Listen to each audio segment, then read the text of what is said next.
क्योंकि बहू झूठ नहीं बोलती। सुधा और राकेश के 3 बेटे थे। शादी के बाद तीनों माँ बाप से दूर रहते और सिर्फ त्योहारों में आते। माँ जी, पिताजी, अगली बार आप लोग हमारे घर आइएगा।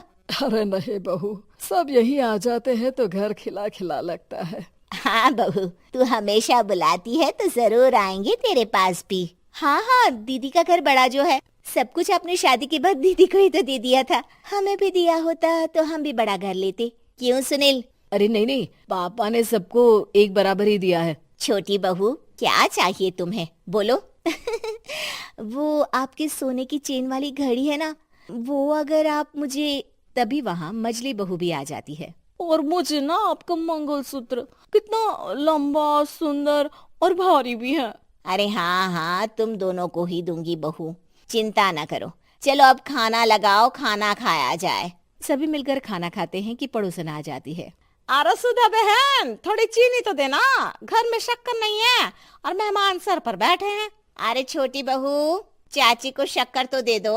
अरे मजली दीदी, आप दे दीजिए ना, मैं यहाँ कम आती हूँ तो मुझे पता ही नहीं है कि सासू माँ सारी चीजें कहाँ रखती है। और तुम, मैं कौन सा यहाँ रोज शक्कर फाँकने के लिए आती हूँ, मुझे भी नहीं है पता। तभी बड़ी बहू हाथ में चीनी की कटोरी लेकर आती है। चाची, शक्कर आप लोगों का बड़ा सहारा है माँ जी और पिताजी को, वरना हम लोग तो यहाँ रहते ही नहीं। आप जैसे पड़ोसी हैं तो हम निश्चिंत है। और जीती रहे बहू, अब तो ये घर पड़ोस कम परिवार ज्यादा लगता है। सुधा अपनी बड़ी बहू को देखकर बहुत खुश रहा करती थी। वो उससे अक्सर घंटों बात भी किया करती, लेकिन दोनों दूसरी बहुओं का भी वो समझती थी कि शायद छोटी है, वक्त आने पर संभल जाएंगी। समय आ जाता है जब सभी को वापस जाना होता है।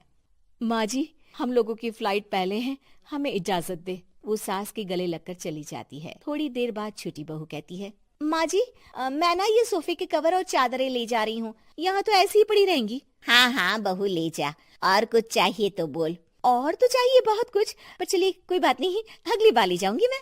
ऐसे ही मंजली बहू भी घर का बहुत सारा सामान ले जाती है। सभी के जाने के बाद सुधा राकेश से कहती है, घर कितना सूना लग रहा है ना। हाँ, और खाली भी। तुम्हारी दोनों बहुएं सब बटोर गई। अरे ठीक है ना, हम दोनों ही तो हैं, कितना सामान लगेगा, फिर उन लोगों की नई गृहस्थी, इतना मत सोचा करे। समय बीतता है। ऐसे ही हर साल त्योहारों में सुधा और राकेश के बच्चों की बहू आते और जाते वक्त ढेर सारा सामान पैक कर कर ले जाती। लेकिन कुछ ही सालों में सुधा का देहांत हो जाता है। पिताजी, आप यहाँ अकेले क्या करेंगे? हम लोगों के साथ चलिए। अरे नहीं नहीं बहू, इस घर में सुधा की यादें हैं, मैं उसे नहीं छोड़ सकता हूँ। अब तुम लोगों की माँ नहीं रही। देख लो, वैसे तो मैंने उसके जीते जी सब कुछ दे दिया है, लेकिन कुछ उसका पर्सनल कीमती सामान था जो ये है, ले लो। सामान में होती है एक घड़ी और एक मंगलसूत्र। माँ जी ने कहा था कि वो ये घड़ी मुझे देंगी। हाँ हाँ, पिताजी, माँ ने सबके सामने ये घड़ी सरिता को देने के लिए कहा था। उठा लो सरिता माँ की घड़ी। अब क्या था, छोटी बहू फट से घड़ी उठा लेती है। और पिताजी, ये मंगलसूत्र तो माँ ने मुझे ही देने को कहा था, याद है ना? वो सभी की ओर इशारा करती है। तू भी ले ले ये हार बेटा, कोई बात नहीं। मंजली फटाक से हार उठा लेती है। ससुर बड़ी बहू की तरफ देखते हैं। तुझे क्या दूं बेटा? पिताजी, माँ ने एक चीज मेरे लिए भी रखी है। सभी के कान खड़े हो जाते हैं कि आखिर सास ने क्या रखा होगा बड़ी के लिए। अरे माँ जी तो दीदी से प्यार भी ज्यादा ही करती थी, हमेशा उनसे बात किया करती। जरूर कोई बड़ी और अपनी प्रिय चीज दी होगी दीदी को। और देख लेते हैं ना, वरना तो हम भी बराबर का बंटवारा करेंगे। हाँ हाँ, कर लेना बंटवारा। लेकिन बड़ी बहू, बताओ तो, सुधा ने क्या रखा है तुम्हारे लिए?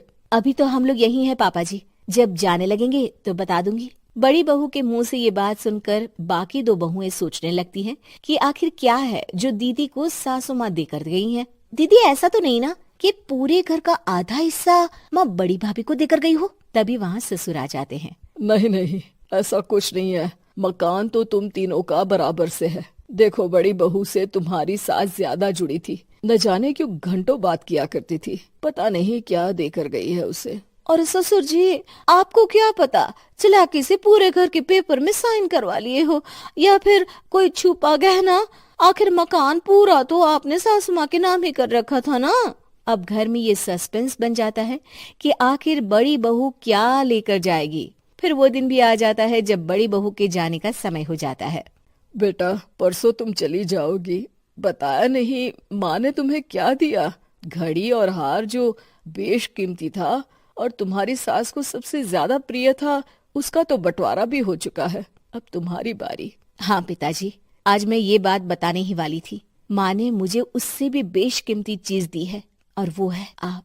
आपसे अधिक प्रिय उन्हें कुछ नहीं था। माँ चाहती थी कि आप मेरे साथ रहें। चलिए पिताजी। बेटा, मेरे पास तो कोई पेंशन भी नहीं है और ना ही कोई प्रॉपर्टी। लेकिन आपके पास संस्कार है पिताजी, जो मेरे बच्चे आपसे लेंगे, तो आपको ले जाने पर स्वार्थ ही है मेरा। चलिए ना पापा। सभी के सामने पिताजी बड़ी बहू और बेटे के साथ उनके घर चले जाते हैं।